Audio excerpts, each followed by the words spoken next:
I hate these things. Tell me about it.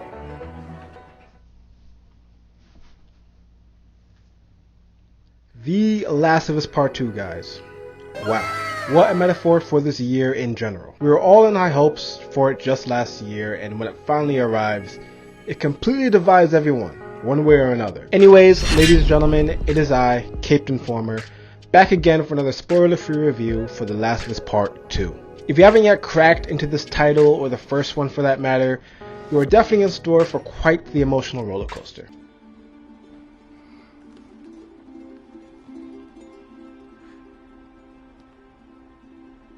Game director Neil Druckmann certainly went out of his way to conflict you in a way a video game probably never has before, but it also blurs the line between good and evil. However, before we carve deep into some of the game's plot twists, turns, and whatever it is that is influencing the dramatically low critic rating, let's first piece together what this game is even about. The Last of Us Part 2 takes place 5 years after the events of the first game. Ellie, who is now 19 years old, returns as the main protagonist, whom players will assume control of, along with a new character, Abby.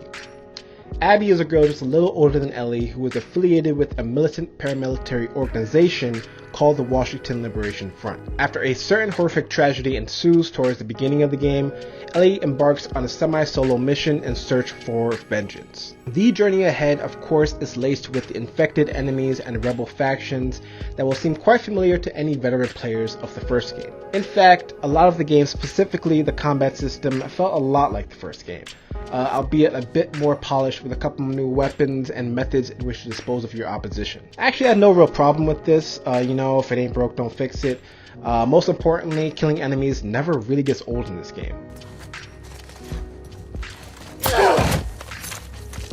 Whether you're sneaking up behind with a stealth kill or blowing off heads with a shotgun, or just some good old hand-to-hand combat, I'm around for it. However, what did get old was the constant scavenging for weapon parts and supplements. These collectibles in the game were used to upgrade your weapons as well as survival or fighting skills. There's just this fine line, and I vaguely remember this from the first game also, that it became somewhat of a chore. The world in The Last of Us Part 2 is huge and beautifully designed, so I suppose it was just more of an incentive for the player to explore the landscapes and the attention to detail, which is great. I'd never complain about a game going the extra mile for detail, but I really don't remember exploring, the scavenging. But that's just my nitpicking, guys, don't mind me.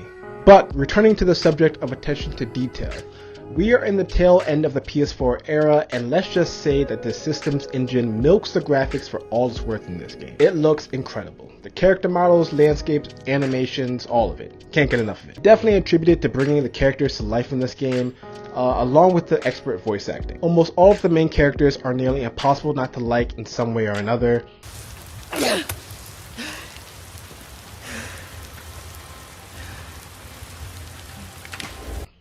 Almost all the characters. Which brings us to the most controversial part of this review. So for all my veteran PS2 gamers, do you guys remember back in Metal Gear Solid Sons of Liberty, when the game led you to believe you were going to play as Solid Snake, but for the better half of the game you play as Raiden? Abby is the Raiden in Last of Us Part 2. She also happens to be the main point person in an event that already makes her your least favorite person ever, and the game forces you to play half the game with her. This is completely purposeful, as in playing Abby's half of the game, you may or may not sympathize with her, but the supposed villain now does become a bit humanized. It's the most conflicted you will ever be in a video game, and in that sense, I do see the genius, while at the same time understand why it is so polarizing. What I believe the writers meant to do in this instance is to leave kind of an open-ended lesson which fell flat for most players. In any case, I don't think it makes sense for so many people to dismiss the actual heart of the game, which is still incredibly fun and engaging, just because they didn't completely agree with some of the liberties the developers took with the storyline. So I'll say it like this, it is in no way a bad game, right? Is it better than the first? Debatable. I personally believe I enjoyed the first game just a bit more, but The Last of Us Part 2 is still an easy contender for the game of the year. I made her talk.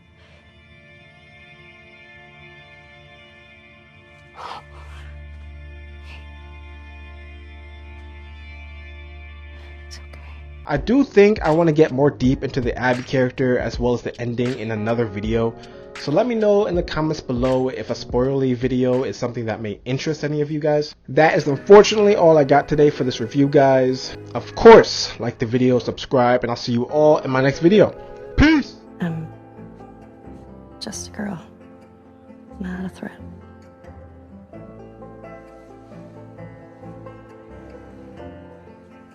Oh, Ellie. I think they should be terrified.